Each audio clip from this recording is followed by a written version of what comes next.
Hi అండి, అందరికీ నమస్కారం. వెల్కమ్ టు మా channel Veekshitha Krishna allrounders family. ఈరోజు ఉల్లాకు ఎగ్ కర్రీ చాలా సింపుల్గా చేసుకోవచ్చండి. కర్రీని టేస్ట్ కూడా చాలా అంటే చాలా బాగుంటుంది. మీరు కూడా ఖచ్చితంగా ట్రై చేసి చూడండి. ఈ కర్రీ కోసం ఉల్లాకు ఒక కట్ట, 5-6 ఎగ్స్, అలాగే 4 ఆనియన్స్, ఒక 10 గల పచ్చిమిర్చి తీసుకోవాలి.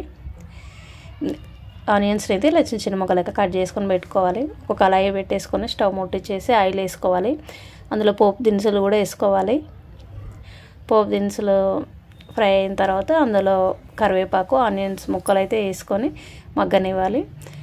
ఈలోపు పచ్చిమిర్చిలో మన కూరకు తగ్గట్టు కల్లుప్పు లేదా నార్మల్ ఉప్పు అయినా సరే వేసుకొని మిక్సీ చేసుకోవాలి. మిక్సీ చేసుకున్న దాన్ని ఈ ఆనియన్స్లో వేసి కలుపుకొని కొద్దిసేపు అయితే మగ్గనివ్వాలి. అలా మగ్గిన తర్వాత ఈ ఉల్లాకు ఉంది కదా, దీన్ని అయితే మనం తాలింపులో అయితే వేసేసేయాలి. తాలింపులో వేసుకున్న తర్వాత మనం హై ఫ్లేమ్లో పెట్టేసుకొని చేసేసుకోవచ్చు. ఆల్రెడీ ఉప్పు కారం అన్నీ వచ్చినాయి కాబట్టి ఇంకా మళ్ళీ నెక్స్ట్ కూడా వేయాల్సింది ఏముండదు. చాలా తొందరగా కూడా అయిపోతుంది అన్నమాట కర్రీ. అలానే హెల్త్ కూడా చాలా మంచిదండి ఇది. మనము గ్రీన్ కలర్లో ఉన్న ఫ్రూట్స్ అయినా, వెజిటేబుల్స్ అయినా, ఇలా ఆకుకూరలు అయినా గ్రీన్ కలర్లో ఉన్నది తింటే హెల్త్కి చాలా మంచిదంట. అప్పుడప్పుడనే తినండి. కూరకు సరిపడా మనం పసుపు వేసుకోవాలి. అలానే ఒక స్పూన్ అంతా అల్లం వెల్లిపాయ పేస్ట్ కూడా వేసుకోవాలి.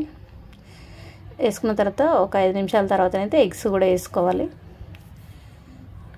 మన కర్రీకి ఎన్ని సరిపోతాయి అనుకుంటే అన్నీ వేసుకోవచ్చు. ఎగ్స్ వేసుకొని మనం మూత పెట్టేసుకోవాలి. ఎగ్స్ వేసుకున్నప్పుడు మాత్రం కొంచెం సిమ్లో పెట్టుకోవాలండి, అండ్ మాడకుంటూ ఉంటుంది. మూత పెట్టేసుకుంటే పైన ఆవిరికి కింద మంటకి మంచిగా ఉడుకుతుంది అన్నమాట కర్రీ. ఇలా ఎగ్స్ అన్నవి ఇట్లా అయిన తర్వాత లైట్గా కలుపుకోవాలి, మొత్తం కూడా కలపకూడదు. సొన్న ఉంటుంది కదా ఎల్లో కలర్ది ఎగ్గులో, అదైతే కొంచెం ఇట్లా కదిపితే మొత్తము విడివిడిగా అయిపోతుంది అనమాట. ఇట్లా లైట్గా కలుపుకొని మళ్ళీ అట్లనే పెట్టేసి మూత పెట్టేసుకోవాలి. మళ్ళీ మూత పెట్టేసుకుంటే ఆవిరికి మంటకి మంచిగా ఉడికిపోతుంది అనమాట. ఎగ్ అన్నది మంచిగా ఉంటుంది. ఇప్పుడు మొత్తం మంచిగా కలుపుకోవాలి. అంతే అండి, చాలా సింపుల్ అంటే సింపుల్గా చేసుకోవచ్చు. మీరు కూడా ఖచ్చితంగా ట్రై చేసి చూడండి. అలాగే ఎలా వచ్చింది, టేస్ట్ ఎట్లా ఉందన్నది కూడా ఒక కామెంట్ అయితే చేయండి. మీకు ఈ వీడియో నచ్చితే ఖచ్చితంగా లైక్ చేయండి. అలాగే మా ఛానల్ అయితే సబ్స్క్రైబ్ చేసుకోండి, బెల్ని క్లిక్ చేయండి. అలా చేస్తే మేము ఏ వీడియో పెట్టినా సరే మీకు ఏమంటే అప్డేట్ అనేది వస్తుంది అనమాట. ఫైనల్గా ఇందులో ధనియాల పొడి, జీలకర్ర పొడి వేసుకోవాలి. వేసుకొని కలుపుకోవాలి. కలుపుకున్న తర్వాత కొంచెం కొత్తిమీర, అలాగే పుదీనా కూడా వేసేస్తే కర్రీ అనేది రెడీ అయిపోతుంది. అంతే అండి, చాలా అంటే చాలా సింపుల్, టేస్ట్ చాలా అంటే చాలా బాగుంటుంది. చూసారు ఎంత కలర్ఫుల్గా, ఎంత బాగుందో అసలు కర్రీ అయితే.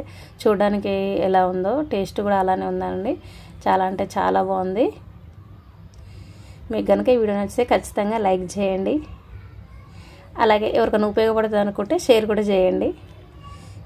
ఎంతో ఓపికగా ఈ వీడియోని చూసినందుకు థ్యాంక్ యూ సో మచ్ అండి. బాయ్ బాయ్ అండి, నెక్స్ట్ వీడియోలో కలుద్దాం. Thank you for watching.